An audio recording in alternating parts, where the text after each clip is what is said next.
आज देखेंगे बायोडायवर्सिटी। ठीक है, बायोडायवर्सिटी या जैव विविधता। जैव विविधता क्या है बायोडायवर्सिटी? 1960 के दशक में या 20वीं सदी में, 20वीं सदी या 1960 के दशक में एक प्रोग्राम चला, न्यू एनवायरमेंटल प्रोग्राम। क्या? New environmental programme. New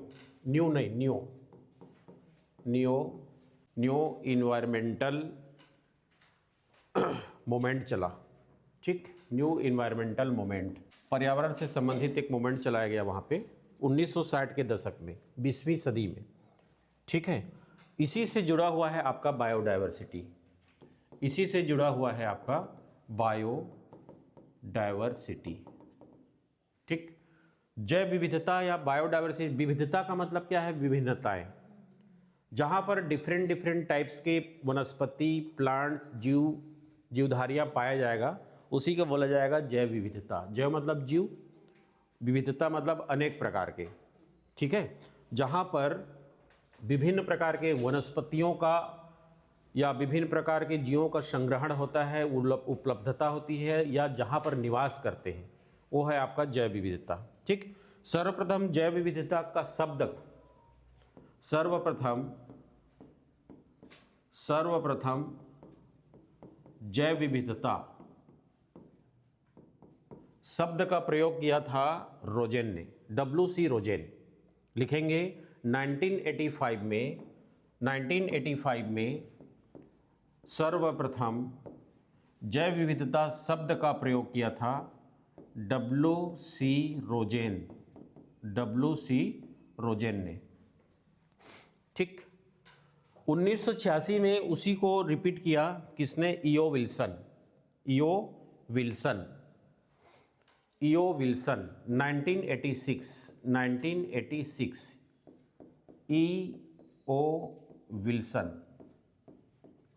EO Wilson.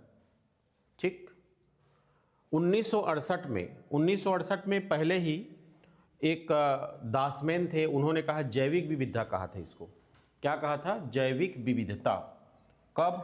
1968, 1968 में किसने? दासमैन।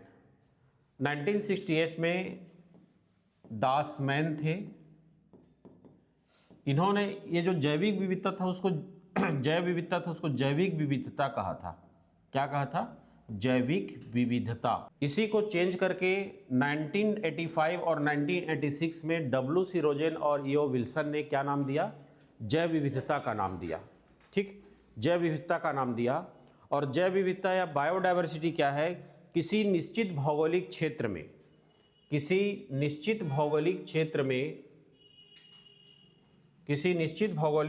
में लिखेंगे किसी निश्चित भौगोलिक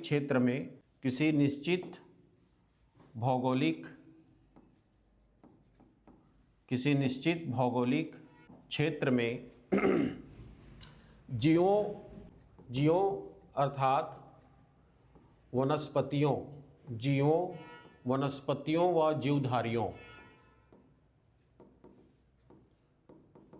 जीवधारियों के मध्य पाए जाने वाले विभिन्नताएं। जीवधारियों के मध्य पाए जाने वाले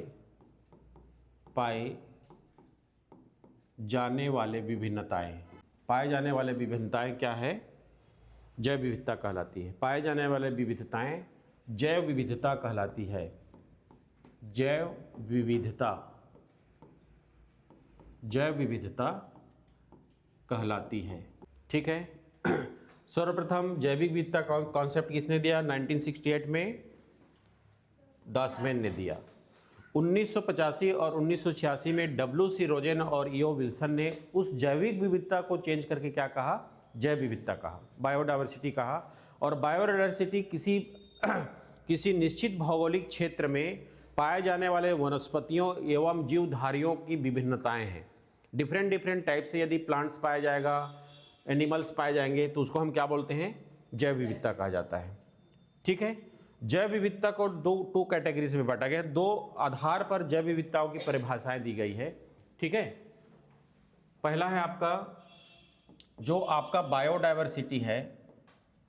बायोडायवर्सिटी मुख्य रूप से दो आधार पर परिभाषित किया गया है इसको। प्रकार के आधार पर, पहला टाइप्स के आधार पर या प्रकार के आधार पर। किसके आधार पर? प्रकार के आधार पर, प्रकार के आधार पर। और दूसरा है मेजरमेंट के आधार पर, दूसरा है मापन के आधार पर। मापन के आधार पर मतलब बायोडायवर्सिटी को हम दो तरीके से समझ सकते हैं। पहला, कितने प्रकार के होते हैं और उसके मेजरमेंट का तरीका क्या है। ठीक है, कितने प्रकार के होते हैं और उसके मेजरमेंट का तरीका क्या है। तो पहला होता है आपका जेनेटिक आधार पर, आनुवांशिक आधार पर। पहला क्या है? जेनेटिक, जेनेटिक या आनुवांशिक, आनुवांशिक, आनुवांशिकता के आधार पर, जेनेटिक या आनुवांशिकता के आधार पर। ठीक, दूसरा इसमें आपको मिलेगा प्रजाति, स्पीसीज, स्पीसीज या प्रजाति के आधार पर, प्रजाति के आधार पर। ठीक है, अगला है सामुदायिक परिस्थितिकी, समुदाय के आधार पर। नेक्स्ट है सामुदायिक परिस्थितिकी, सामुदायिक पारिस्थितिकी आधार पर, पारिस्थितिकी आधार पर। ठीक है, आपका जो जेनेटिक है, सेल है, जब हम बनाए थे जेनेटिक मतलब गुणसूत्र। ठीक है, गुणसूत्र के आधार पर इसको जेनेटिक बोला गया है। स्पीसीज किस प्रजाति का है, वहाँ पर पाए जाने वाले प्लांट्स कौन से प्रजाति के हैं, एनिमल्स कौन से प्रजाति के हैं, और वहाँ का जो सामुदायिक पारिस्थितिकी है, इकोसिस्टम है, किस प्रकार का है। इसके आधार पर बायोडायवर्सिटी को अलग समझाया गया है। ठीक है, अगला है मेजरमेंट के आधार पर। तीन पार्ट्स हैं इसमें, अल्फा, बीटा और गामा। अल्फा, बीटा और गामा। ठीक, अल्फा डायवर्सिटी किसको बोलते हैं हम? किसी निश्चित भौगोलिक क्षेत्र में कुल प्रजातियों की संख्या को बताता है ये। अल्फा डायवर्सिटी क्या बताता है? किसी निश्चित भौगोलिक क्षेत्र में प्रजातियों की संख्या, किसी निश्चित भौगोलिक क्षेत्र में प्रजातियों की संख्या, किसी निश्चित भौगोलिक क्षेत्र में प्रजातियों की संख्या, प्रजातियों की संख्या को बताता है। अल्फा डायवर्सिटी क्या बताता है? एक पर्टिकुलर जो ज्योग्राफिकल रीजन होगा, उस क्षेत्र में किस प्रकार के कितने प्रजाति हैं। ठीक है, प्रजातियों की संख्या को बताएगा। ठीक, अगला बीटा डायवर्सिटी, बीटा बायोडायवर्सिटी क्या बताता है? किसी विशेष क्षेत्र पे, किसी विशेष क्षेत्र में प्रजातियों के आने और प्रजातियों के जाने का दर। जैसे मान लीजिए फॉरेन से हमारे इंडिया में बहुत सारे पक्षियाँ आती हैं, विदेशी पक्षी, किस रेट से आ रहा है और किस रेट से बाहर जा रहा है, तो उसके रेट को या दर को कौन बताता है? बीटा बायोडायवर्सिटी बताता है। तो इसमें लिख सकते हैं किसी निश्चित भौगोलिक क्षेत्र में प्रजातियों के आने व जाने का दर, किसी निश्चित भौगोलिक क्षेत्र में प्रजातियों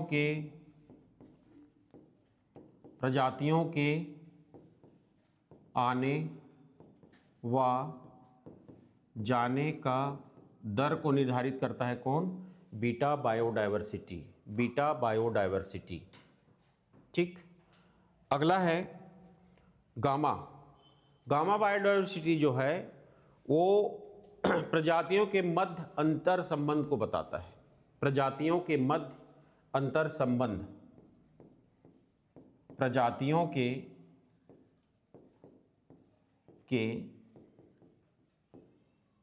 मध्य, इंटर रिलेशन या अंतर संबंध, अंतर संबंध को बताता है। ठीक है, तो कुल मिला के बायोडायवर्सिटी को हम दो तरह से देख सकते हैं, प्रकार के आधार पर और उसके मेजरमेंट या मापन के आधार पर।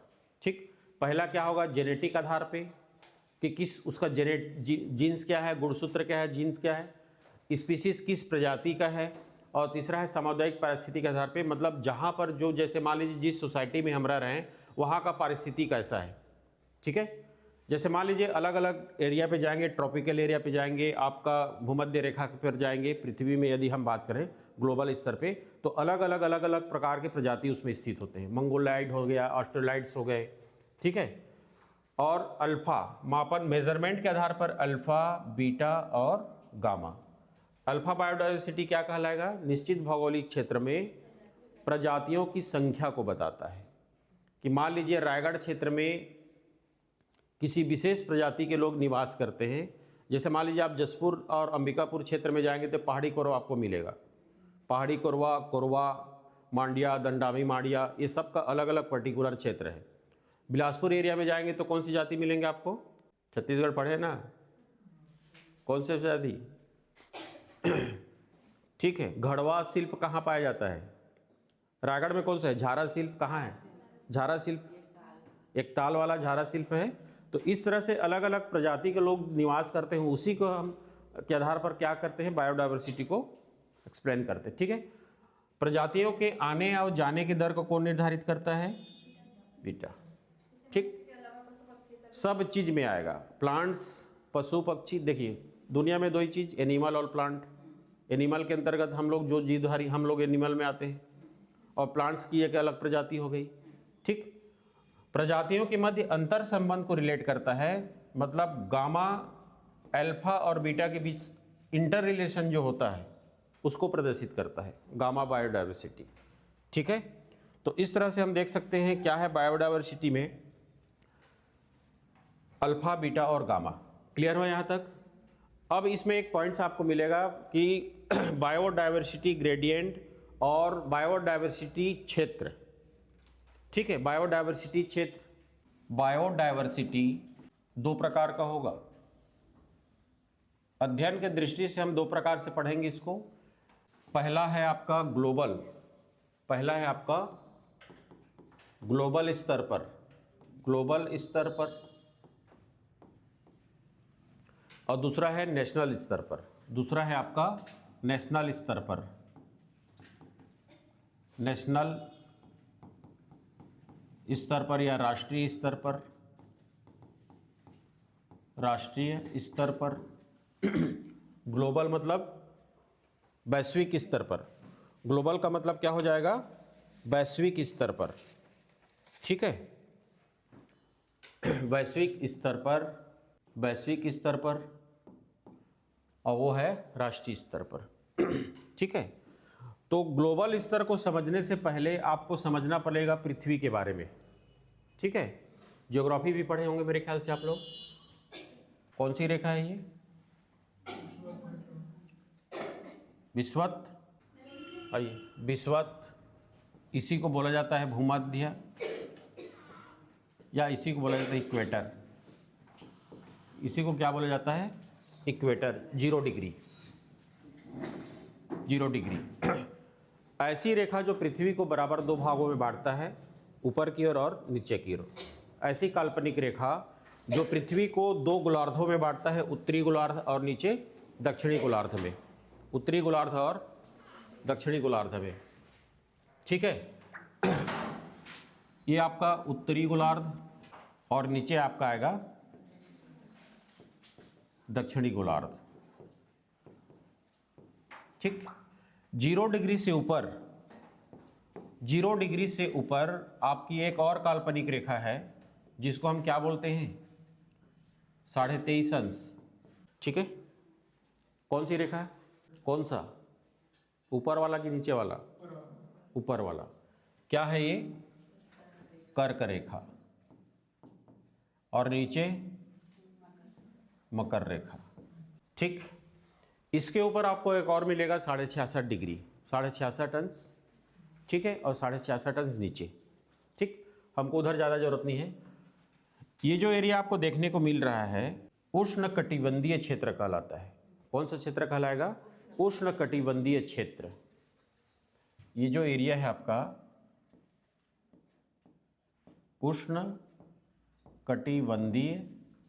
उष्णकटिबंधीय क्षेत्र, ठीक। 0 डिग्री पर जैसे ही सूर्य आता है क्या रहेगा? यहाँ पे गर्मी, बहुत ज़्यादा गर्मी पड़ता है। गर्मी होने के कारण, तापमान में बढ़ने के कारण, जलवायु परिवर्तन होने के कारण यहाँ पर वर्षा हमेशा होती रहती है। इस एरिया में क्या होती रहती है? वर्षा होती रहती है। और जहाँ वर्षा होगा, जहाँ अनुकूल तापमान आपको मिलेगा, वहाँ पर हरा भरा मिलेगा, ठीक। और जीवों को रहने का जो जगह होगा आपको यहीं पर मिलेगा मैक्सिमम। ऊपर वाले एरिया में आप जाएंगे, ऊपर वाले एरिया में जाएंगे तो पूरा ठंड और खाली आपको बर्फ मिलेगा। वैसे ही नीचे की ओर मिलेगा तो वहाँ पर जीवों का उतना डाइवर्सिटी नहीं पाया जाता, जीव और प्लांट उतना नहीं पनपते। समझ में आ रहा है? तो आपका 23.5 अंश कर्क रेखा और 23.5 अंश मकर रेखा के बीच का जो एरिया है, जिसको हम ट्रॉपिकल या उष्णकटिबंधीय क्षेत्र कहते हैं, यहाँ पर सदाबहार वन पाया जाता है, बारिश हमेशा होती रहती है, ठीक। हमारा जो इंडिया है कौन से रेखा पे है? कहाँ पर स्थित है इंडिया? कौन सी रेखा? कर्क रेखा। कहाँ पर है इंडिया? कर्क रेखा पे है, ठीक। ये आपको यहाँ पर मिलेगा इंडिया, ठीक है। इंडिया का जो ऊपरी वाला क्षेत्र है, ऊपर कर्क रेखा कहाँ से गुजर रही है? किसके बीच से? कौन कौन से स्टेट से गुजरता है? मिजोरम। सबको याद है कि नहीं है? चलिए बताइए तो। गुजरात, राजस्थान, मध्य प्रदेश, छत्तीसगढ़, झारखंड, पश्चिम बंगाल, त्रिपुरा, फिर मिजोरम की मणिपुर। मिजोरम की मणिपुर कंफर्म कीजिए। मणिपुर इधर है, ये तो मिजोरम और त्रिपुरा यहाँ से क्रॉस करेगा, ये है ना मिजोरम। ये आपका गुजरात, ये है आपका कर्क रेखा। क्या है? कर्क रेखा, ठीक है। कर्क रेखा के ऊपर देखिए नॉर्थ जो इंडिया है, जैसे आपका ऊपर जम्मू कश्मीर, उत्तर प्रदेश, झारखंड, उत्तर प्रदेश हो गया, आपका उत्तराखंड हो गया, इधर ठंड हमेशा ज़्यादा रहता है, ठीक है। क्यों? इसका एरिया, ये जो हमारा उष्णकटिबंधीय एरिया से ऊपर की ओर है थोड़ा सा, ठीक है, ऊपर की ओर है। और ये जो एरिया है नीचे वाला, थोड़ा सा नीचे है उसमें, ठीक। याद रखेंगे इसको। किसको किसको याद नहीं है, एक बार रिपीट कर लीजिए, थोड़ा हल्का सा टच करता है, ठीक। गुरु चला मैं जहर पीने तुम भी पियो। GU गुरु, मैं चला जहर पीने तुम भी पियोगे, ठीक है। ऐसे करके याद कर सकते हैं, ठीक है। कभी कभी कर्क रेखा और जो मकर रेखा IST गुजरती है, वो हमेशा पूछता है, चाहे छत्तीसगढ़ के परिप्रेक्ष्य में हो, चाहे इंडिया के परिचय में। इंडियन ज्योग्राफी में आप देखेंगे तो ये पूछेगा, है ना, इसलिए थोड़ा सा याद होना चाहिए। अभी कंफ्यूजन हो गया था, मिजोरम है कि मणिपुर है, ठीक है। मिजोरम, मणिपुर, त्रिपुरा आपका इधर है, इधर, ठीक है। ऊपर क्या पड़ेगा? अरुणाचल प्रदेश, फिर नागालैंड, फिर मणिपुर, फिर मिजोरम, त्रिपुरा, असम, फिर मेघालय।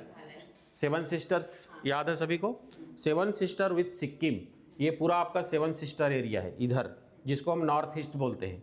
नॉर्थ ईस्ट क्या है? नॉर्थ ईस्ट में 7 सिस्टर्स आते हैं। ऊपर में है अरुणाचल, फिर नागालैंड, फिर मणिपुर, फिर मिजोरम, फिर त्रिपुरा, फिर मेघालय, फिर असम। मेघालय का एरिया यहाँ पर मिलेगा आपको, ठीक। सबसे अधिक बारिश वाला क्षेत्र कौन सा है? मासिनराम। पहले क्या था?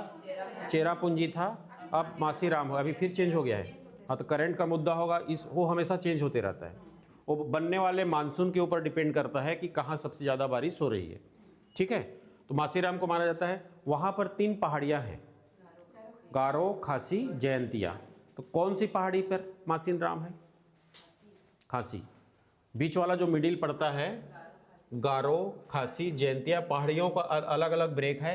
यहाँ पर पड़ेगा आपका मासीराम, और यहीं पर सबसे ज़्यादा रिकॉर्डेड किया गया अभी तक। जैसे आप बोल रहे हैं कि चेंज हो गया तो फिर ठीक है, वो करंट का एक मुद्दा है। क्लियर हो गया सभी? तो आपका हमारा जो इंडिया है लगभग इस कर्क रेखा पर है, मौजूद है।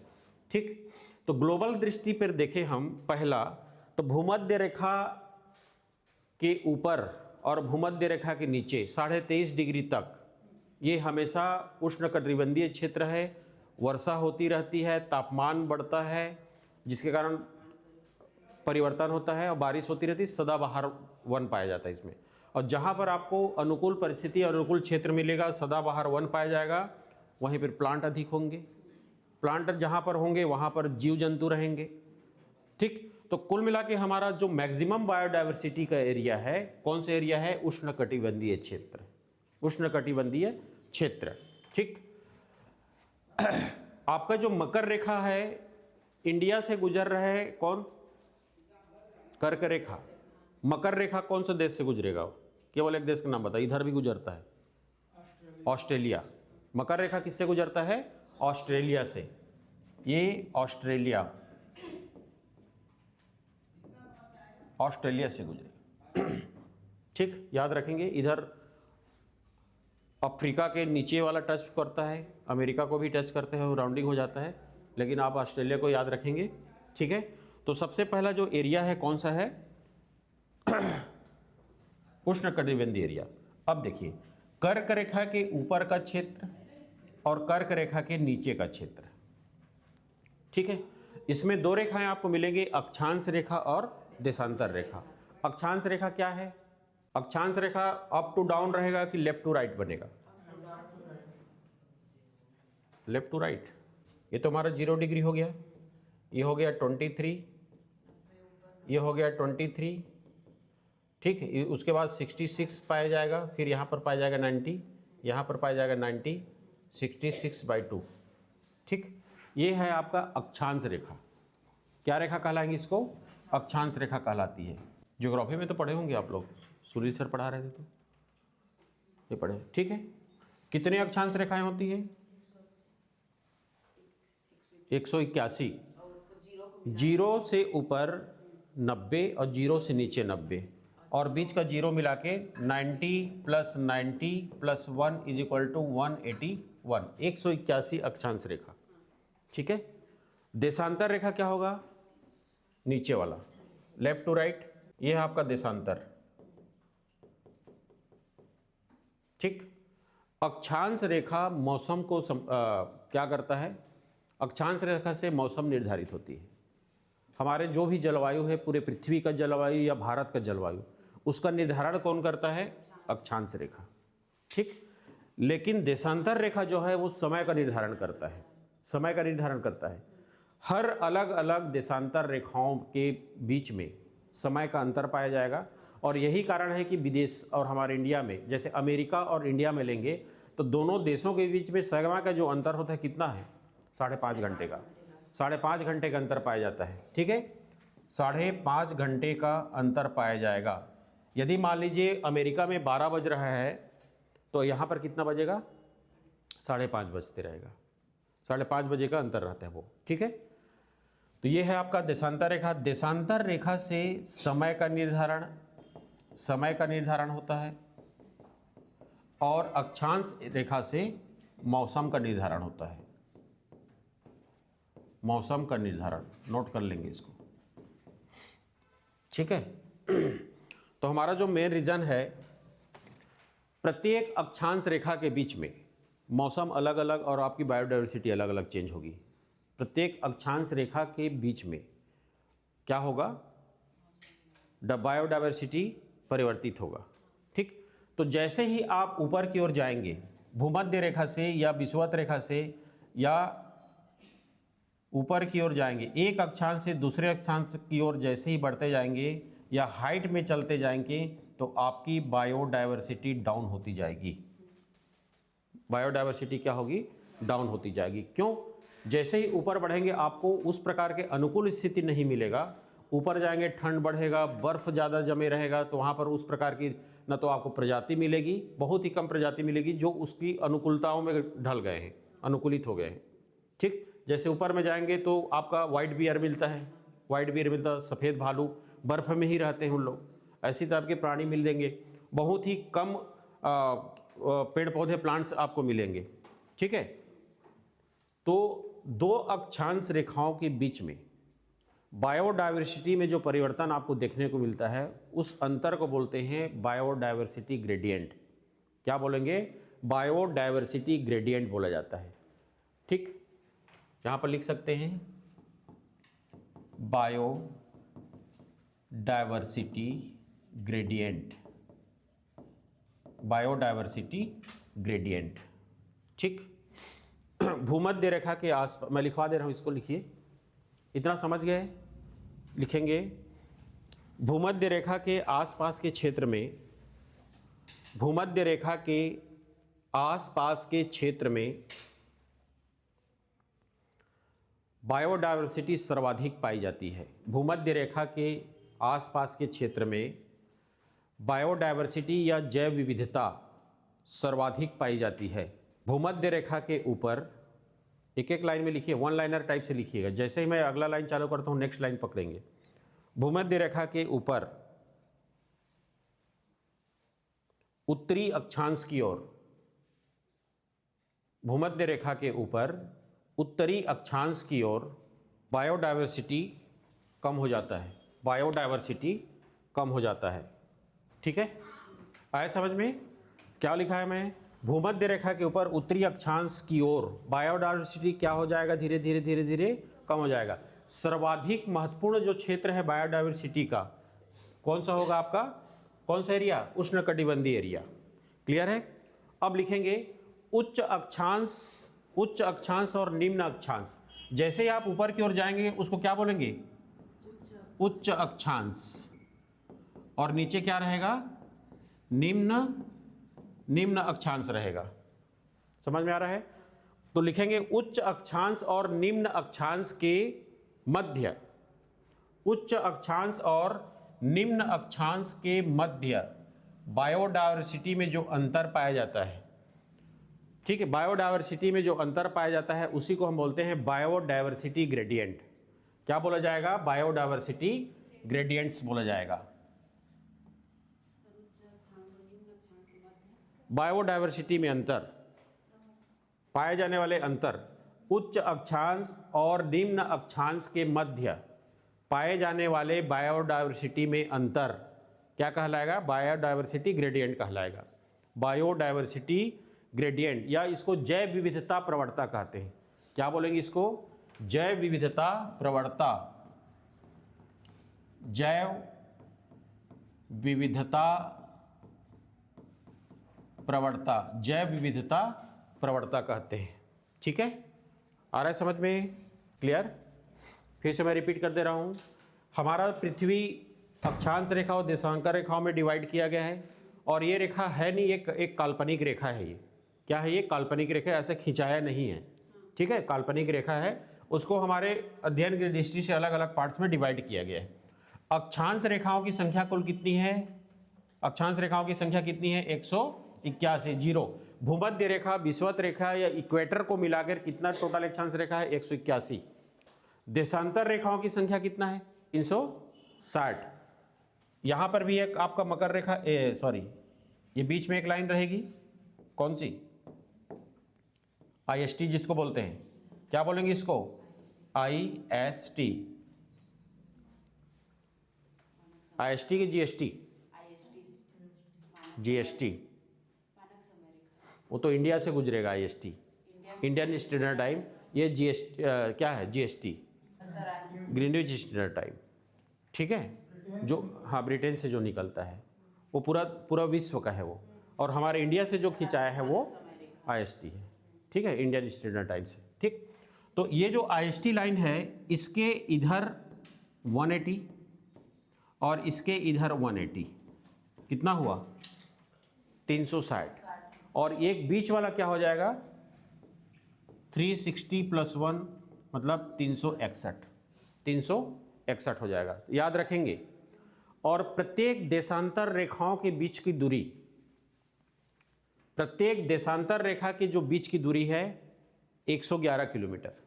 कितना किलोमीटर है 111 किलोमीटर। प्रत्येक देशांतर रेखाओं के बीच की दूरी 111 किलोमीटर होता है, ठीक है। और इसी के कारण समय का निर्धारण होता है। मैं बताया देशांतर रेखाओं के आधार पर ही समय का निर्धारण, जब आप ज्योग्राफी वाला पार्ट पढ़ेंगे तो और डिटेल में से पढ़ेंगे, ठीक है। ये बेसिक चीज़ को मैं बता दिया आप लोग को, क्लियर हुआ। हमारा बायोडाइवर्सिटी चैप्टर है तो बायोडाइवर्सिटी को ज़्यादा फोकस करेंगे, लेकिन इसको बताना जरूरी था कि भाई कौन सा एरिया, क्योंकि हमको 111 किलोमीटर, प्रत्येक देशांतर रेखाओं के बीच की दूरी 111 किलोमीटर होती है, ठीक है। और समय का जो अंतर है किसका, जीएसटी और आईएसटी, ठीक है, उन दोनों के बीच में अंतर कितना है। जैसे अमेरिका में, अमेरिका के लीजिए, अमेरिका और भारत के मध्य जीएसटी उसके बीच नहीं, अमेरिका और भारत के समय में जो अंतर है 5.5 घंटे का, 5.5 आवर, ठीक है। क्लियर है, ठीक। अब इसके पहले जो हम देख रहे थे ग्लोबल स्तर पर बायोडायवर्सिटी और नेशनल स्तर पर बायोडायवर्सिटी, आगे बढ़े। ग्लोबल स्तर पर और नेशनल स्तर पर, नेशनल स्तर पर बायोडायवर्सिटी, ठीक। ग्लोबल स्तर पर पूरे पृथ्वी के बारे में हम समझेंगे।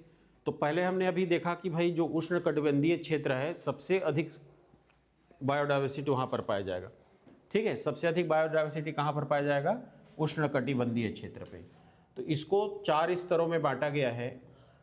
पहला, सर्वाधिक बायोडायवर्सिटी वाला क्षेत्र, अत्यधिक जैव विविधता वाला क्षेत्र, सर्वाधिक जैव विविधता वाला क्षेत्र, सर्वाधिक जैव विविधता वाला क्षेत्र, ठीक। उसके बाद है अधिक जैव विविधता वाला क्षेत्र, अधिक जैव विविधता वाला क्षेत्र। उसके बाद आएगा कम जैव विविधता वाला क्षेत्र, कम जैव विविधता वाला क्षेत्र, कम जैव विविधता वाला क्षेत्र। उसके बाद आएगा न्यूनतम विविधता जैव विविधता वाला क्षेत्र, न्यूनतम जैव विविधता वाला क्षेत्र। बायोडायवर्सिटी एरिया को, भौगोलिक क्षेत्रों को कितने भागों में बांटा गया है, 4, सर्वाधिक, अधिक, कम, सबसे कम या न्यूनतम, ठीक है। ये है पूरा विश्व के स्तर पे। यदि हम राष्ट्रीय स्तर पे देखें, इंडिया के स्तर पे देखें, तो इंडिया के स्तर पे भी अलग अलग पार्ट्स में बांटा गया है, उसको मैं बाद में जाऊंगा। पहले हम देखते हैं सर्वाधिक जैव विविधता वाला क्षेत्र, कौन से क्षेत्र आएंगे। अभी हमने देखा कौन सा क्षेत्र है एरिया, उष्णकटिबंधीय वर्षावन वाला क्षेत्र, उष्णकटिबंधीय वर्षावन वाला क्षेत्र। इसमें क्या आएगा, उष्णकटिबंधीय वर्षा वाला क्षेत्र,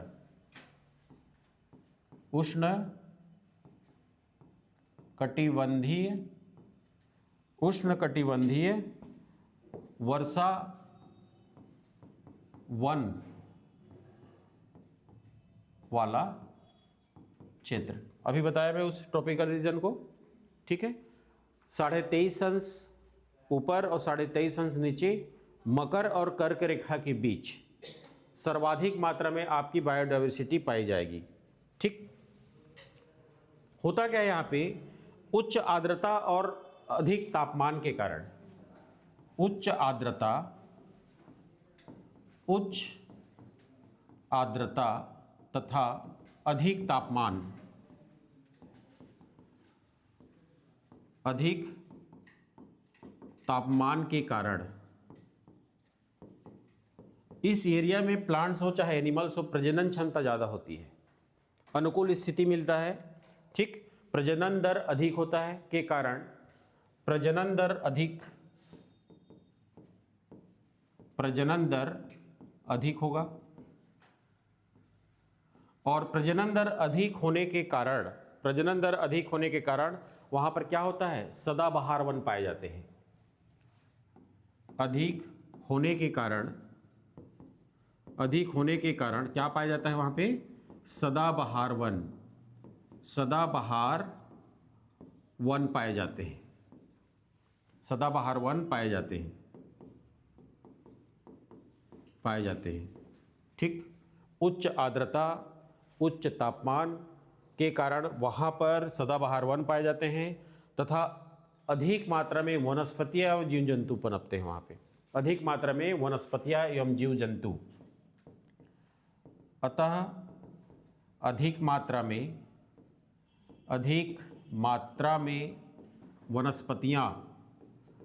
वनस्पतियाँ व जीव जंतु पाए जाते हैं। सर्वाधिक मात्रा में इस एरिया में प्लांट्स भी पाए जाएंगे और जीव जंतु भी पाए जाएंगे।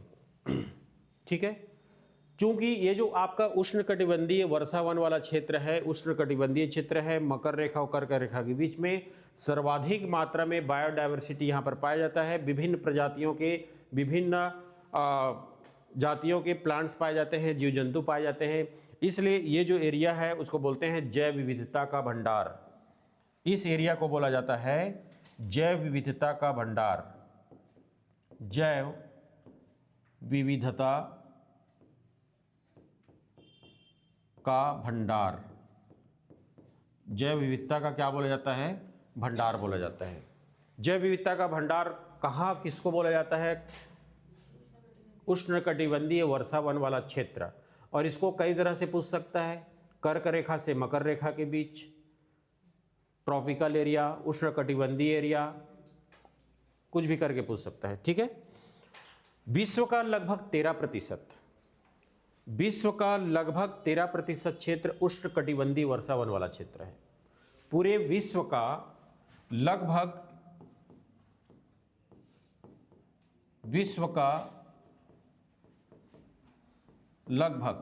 13% क्षेत्र उष्णकटिबंधीय क्षेत्र के अंतर्गत आता है। 13% क्षेत्र उष्णकटिबंधीय वर्षा वन वाला क्षेत्र है। उष्णकटिबंधीय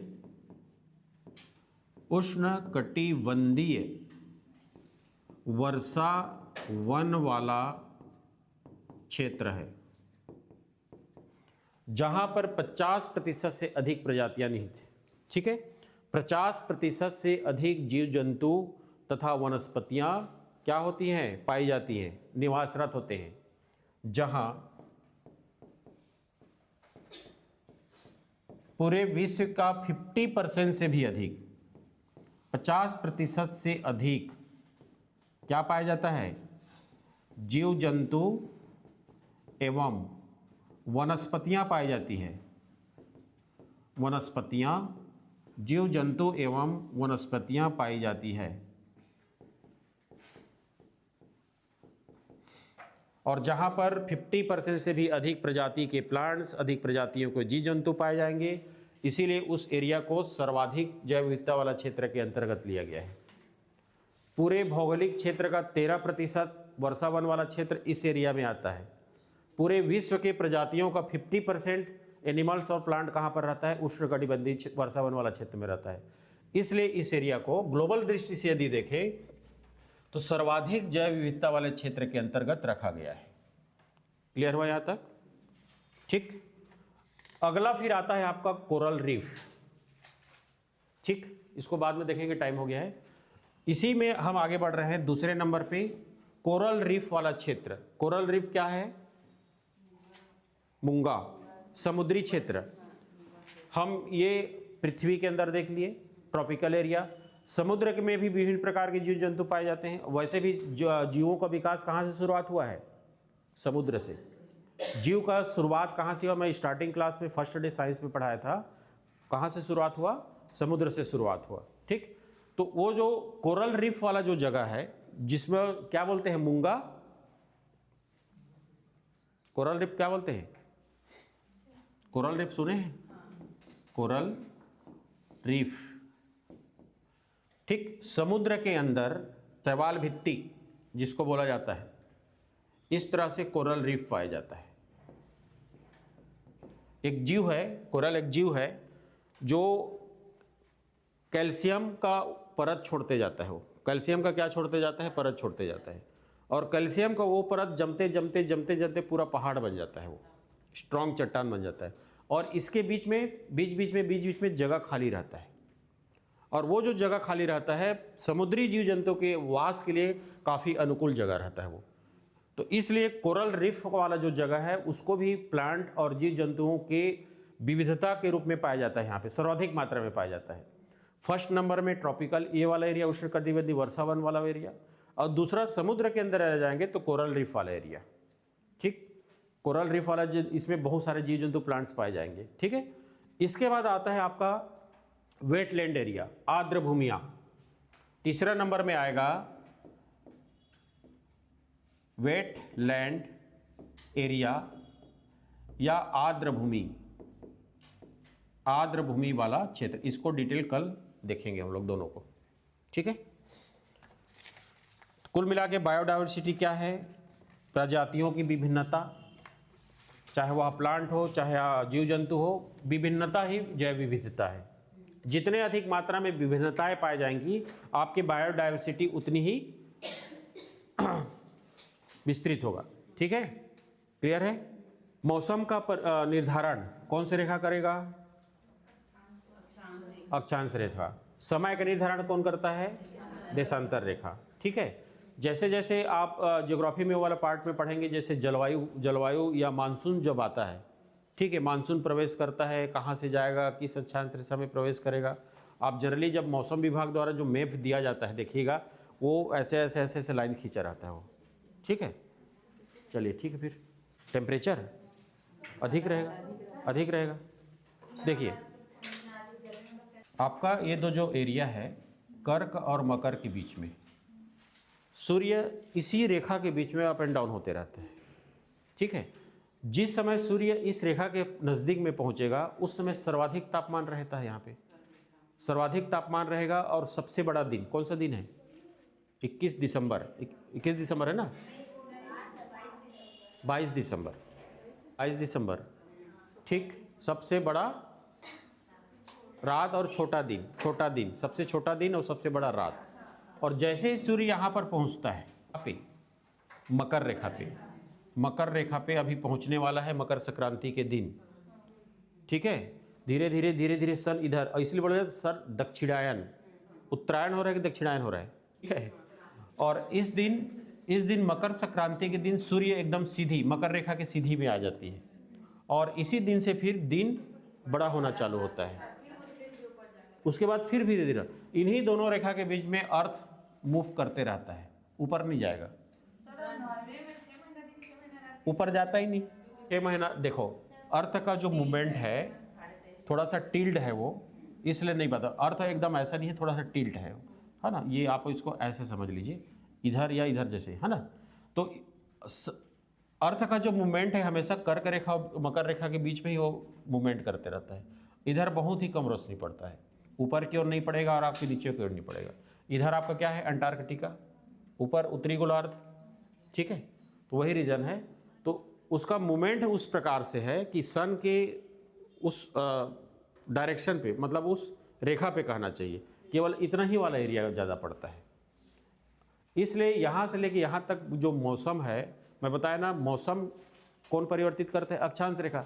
जैसे जैसे अक्षांश रेखा में आप परिवर्तन होते जाएगा, ऊपर की ओर जाएंगे या नीचे की ओर आएंगे, जलवायु में परिवर्तन देखने को मिलेगा आपको। बीच मध्य रेखा से आप ऊपर की ओर जाते जाएंगे तो ठंड बढ़ते जाएगा, नीचे की ओर आएंगे तो भी ठंड बढ़ते जाएगा। सबसे अधिक तापमान किस रेखा पर रहता है? भूमध्य रेखा पर रहता है। सबसे अधिक टेम्परेचर वहीं रहेगा। और इसीलिए भूमध्य रेखा के आसपास का जो जगह है वहाँ पर ज़्यादा बारिश होता है। आर्द्रता ज़्यादा बनेगी। गर्म ज़्यादा होगा, आर्द्रता बनेगा, वहाँ पे आर्द्रता बनेगा, जलवाष्प बनेगा, वायु बनेगा। उस एरिया का जो समुद्री एरिया है, अधिक टेम्परेचर के कारण वहाँ के पानी भाप बनकर ऊपर उठते हैं और ऊपर उठने के बाद फिर बारिश करते हैं। तो इसीलिए एरिया है डिफरेंट, एकदम समान नहीं रहेगा। जैसे जैसे अक्षांशों में अंतर, इसीलिए तो ग्रेडियंट बोला उसको। अक्षांशों में डिफरेंस होते जाएगा, तापमान परिवर्तन होगा। ठीक है, अक्षांशों में परिवर्तन होगा, आप ऊपर की ओर जाएंगे, आपको बायोडायवर्सिटी ग्रेडियंट मिलेगा। ठीक, तो जलवायु के ऊपर डिपेंड करता है कि कौन सा प्रजाति कहाँ कहाँ पर है और किस हिसाब से। ठीक है।